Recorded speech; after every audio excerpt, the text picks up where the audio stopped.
Hello, hello, hello, everyone. I greet you all today, all my fellow TBCians around the globe. And today is the 19th day of the 6th month, 2018. The time now, it's 15:59 according to my slot.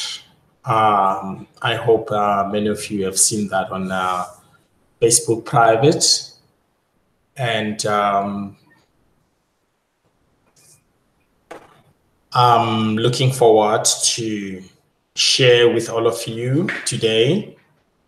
Since last night we had the first part of the merchants sharing, and today, as you can see on the heading, this is the part 2, because we did not have an ample time last night to go through some other key areas. So we also thank all those who are with us in live streaming broadcast.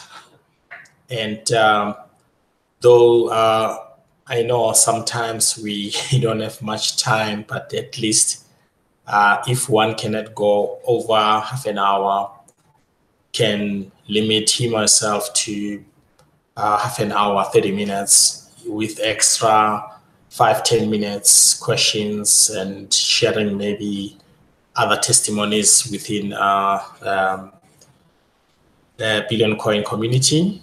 It will also depend. So not forgetting to thank our global TBC admin for all the efforts they are putting in this whole mission. We aware that sometimes things do get very hectic, and there will be some pause, Pause. I won't say delays, because when you pause out, then whatever that was in motion will eventually move. If it was moving forward, of course, it will proceed ahead. But if it was moving backwards, then that's something else. Yeah. So not also forgetting to participate in other live stream broadcasts daily. And we encourage everyone to take part in this live stream broadcast. We can see from Facebook private that there are many requests for these broadcasts. And yes, some they're ready, and some we have to take them through the whole setup, how to set up the first live stream broadcast. And as they are getting along, then they will begin to get familiar with the whole live streaming. Okay, it's not difficult, it's not hard, but it requires you personally to prepare yourself and tell yourself that you will do it. But if you tell yourself that you can't do it, then that's gonna be a problem. But I still believe that everyone can do it. We have about, let's say, over 3.2 million membership currently. At least if you can have 1 million or over to 50% of the entire membership, then that will be great. At least we know that we would have sealed the first move, or the first part of our arrangement. I will repeat something in brief also, that to all those who are interested to take part in our leadership, and it's a must to broadcast. You cannot do other requirements and leave this one out, because this is very important. A leader will forever lead by an example. So we encourage them to come forward and learn from some leaders who were already ahead of the whole arrangement.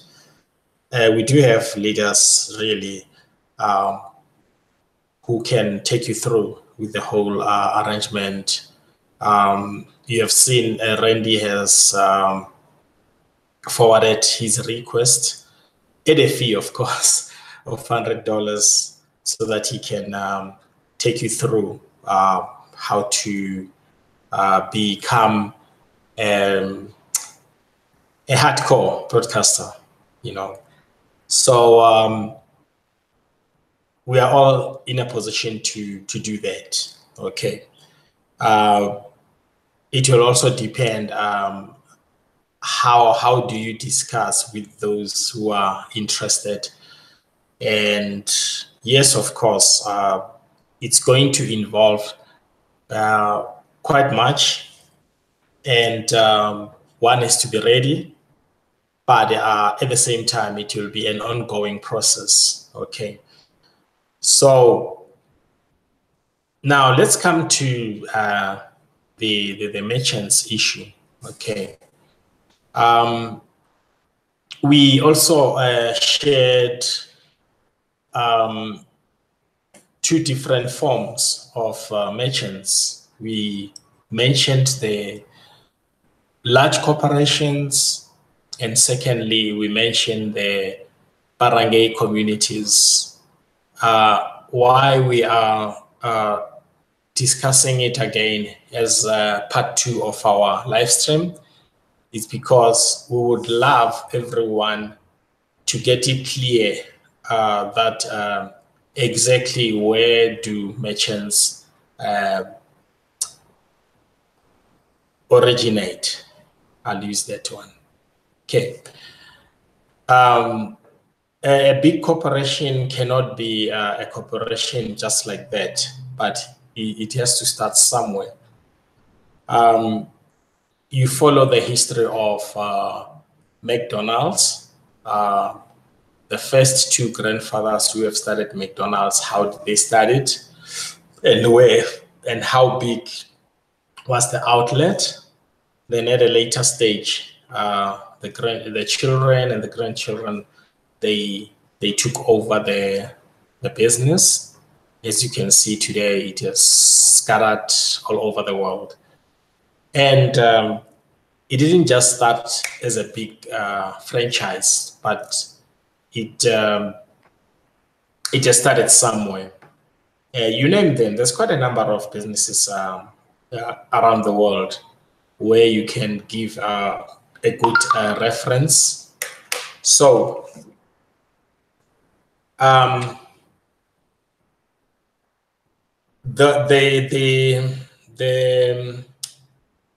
the merchants always derive from the grassroots. Okay.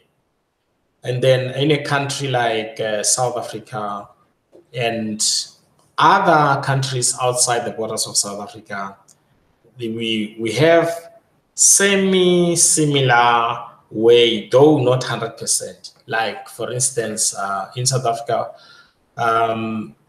where before the BEE term, we used the small businesses, of which it's still currently used.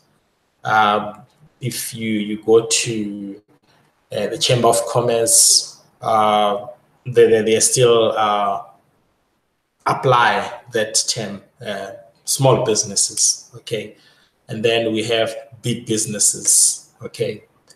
And under small businesses, we have many businesses. For an example, I was watching one gentleman from South Africa. He was on TEDx at Namibia University, giving a testimony plus a way forward about one of the major business in under small businesses in Soweto, Kota business, KOTA. If you are a South African, you'll understand me.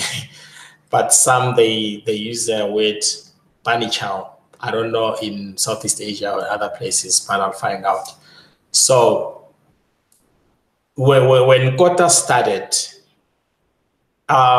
it started when I was still at school, early 70s, and I used to eat Kota. Then it went on and on and on and on. At a later stage, we saw many tuck shops, supermarkets like Pick and Pay, hyper stores. They were now selling Kota. But where did it start? From the grassroots. So it's the same concept. They've modified it there and there through packaging, but it's same thing. But now, some they say they still prefer the one from the grassroots, okay? Kota or Panichao. Some they say no, they prefer one from the supermarkets or hyperstores. But now, some they say no, they still prefer. So when you ask them, why do you still prefer that food, Panichao or Kota, from the grassroots communities? They say because the grassroots communities, you see them preparing it, they are clean, they wash their hands before they serve you, even if they are on the pavement or, on a walkway or wherever. But as for the one in a hypermarket, they don't see what's happening behind the kitchen. Then they still prefer that one. And it's nice. The concept was taken from the grassroots. So what I'm saying is that the guy was presenting Kota very well. He even gave the projection for an individual and the projection for another company. It was he was comparing something there. The turnover also, he went up to the turnover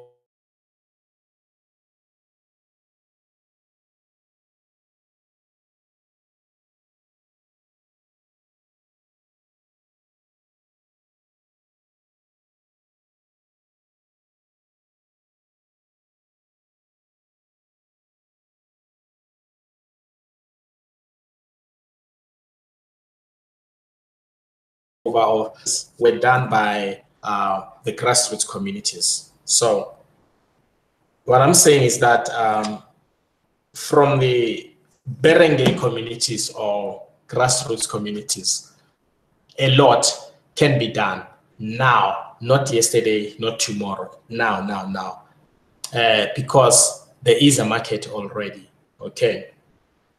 And we have big businesses now in South Africa, in our townships. Those businesses are coming into our townships to invest. Hyperstores, clothing shops, textiles, and etc. Even McDonald's in our townships. So because there is something. And sometimes I do ask myself that, how do we see these things? if we say there isn't any job for us, there isn't any business, there's nothing we can do, while someone will come and establish him or herself within our communities, start making money, we will end up going there supporting that person. Is it really that we cannot do it ourselves? Then in our next part 3, we will be discussing further, because I would like us to go deeper and reconstruct our focus, because we have forgotten something. And it's not just in South Africa. You go to Nigeria, Cameroon, Namibia, and other places in Europe, Southeast Asia, Far East. There is this question that is it really that people cannot stand up and do? Are there no merchants? A merchant is it someone who is running a big corporation, or we have merchants? Oh, it's a very broad discussion or subject. Okay, so we discussed about 2 corporations and the Barangay communities or grassroots communities. Yes, at the end of the day, we have businesses, we have merchants, we have everything. Okay, so it's up to us now to stand up and do something about it. Okay, and thirdly, myself, I'm not waiting for the TBC admin to come and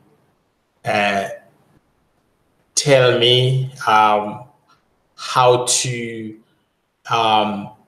approach merchants or how to become a merchant. I'm talking about currently. Why I'm saying I can't wait for them to tell me now how to do that. Because listen to that one carefully. They have already taught me many things in relation to merchants, businesses, how to take care of the wealth that they've created for each and every one already. We're clear on that one. Now, meaning the admin has already forwarded us a basic. So it is up to us how to implement it. Because the TBC admin, they've conducted themselves in such a way that others manage to see the opportunity. That is why we have more than 1 testimonies today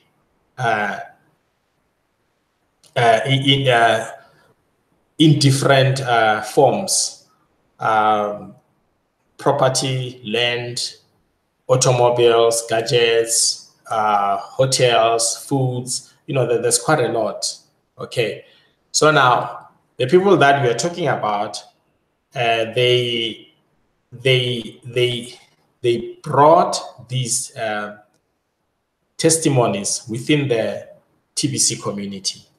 Okay, they were not from outside. So we have set up an example. So from here onwards, it will be entirely up to each and every one of us to follow exactly that pattern. Or if we don't understand, we can learn from those and ask how it's done while we're doing something, not sitting back, folding our hands, waiting for someone to tell us what to do. It's like we continuously receive messages, private, from our emails. Some people we attend with them various live stream broadcasts, and some send button meetings every Mondays. So Then, yes, a lot has been shared in those live streams, including the Send Button meetings every Monday. Then, if there are questions or if someone wants to touch base with whoever, someone will forward his or her email or website or WhatsApp number or something, then what's going to happen is this. As soon as we receive some of those emails or messages or requests, when we follow up somewhere in the middle, it bounced back to the same primarily question. I need someone to help me cashing out my TBC coins because they've been lying there for long and they're growing every day. So I need cash. I have a problem with this. My mom is ill and etc. I have problems at home. Oh, please. We are over 3.2 million waiting for that day. Now, you can see that some people don't understand which things or what questions people can ask. They just ask anything. And after it has been clarified in the Send Buttons meeting and other live stream broadcasts that some questions we won't answer, some yes we will. Okay, they will go back to that primarily one and ask. So most unfortunately, I did not reply to those questions or emails because there are other important things that I can answer. And just to add something on that, I'm going to tell you today, I don't know how you're going to understand it or view it, okay? There is more in TBC than what you see in our wallets. I'll repeat again. There is more in TBC than what you see in your wallets. Sometimes when we go through some of our downlines wallets or offers, we will review the period when they join TBC, how long they've been involved with TBC. Some it's over a year, some it's 6 months or things like that. We saw how they were active, we saw how they behaved, we saw how they were talking, hey, but as soon as you go to their wallets, you'll begin to understand that something is wrong. It is still that 25,000 kringles, nothing else. And most of the questions about the primarily one is from those who did not make a difference within their wallets. They are really waiting for the moment. I don't know which moment, but they are really waiting for that moment. Okay, so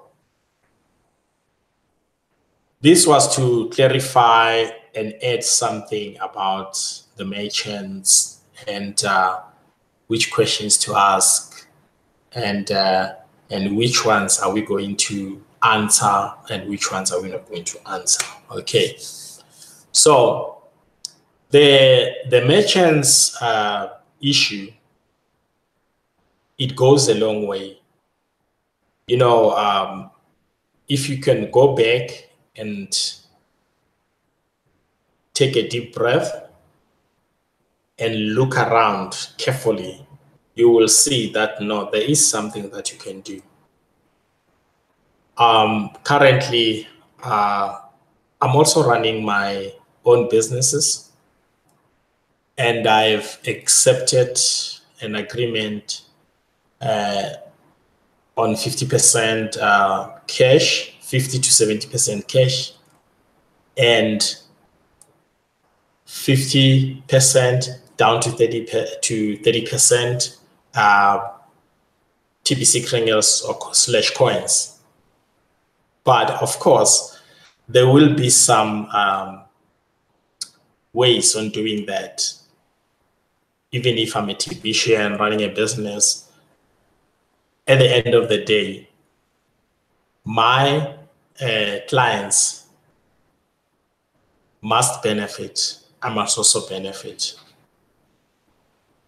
So in this community, we are being taught many things because there is another saying from one of the articles that there was never a lazy millionaire or a billionaire. I forever recall that one because it's the truth. You go and ask some of the moguls, MOGULs around the world, they will actually tell you exactly what I'm saying. Those guys were never lazy, and they've put an effort in everything that they do. So how much effort are we putting in order to see things happening in this community? Are we still waiting for someone to come and do it for us? Who is that person? Because currently we are in a mission to better everyone at the end of the day. So for your time and joining our live stream broadcast, I'm looking forward to share with you again. Later, I'll be having another live stream. Sometimes I have two, though my times are still flexible, but I try to squeeze myself maybe for half an hour plus 5 minutes or 10 minutes if there are questions. And I'm also taking part to other live stream broadcasts. And there's contacts, emails, website on the description box. You can touch base and don't forget to subscribe. And I'm looking forward to share with you more on our part 3 of the merchants. Though it might not be late today, it will be after this live stream. Okay. And thanks again for joining us. I'm looking forward to join your live streams soon. And thank you. This live stream is from the Republic of South Africa. And ciao.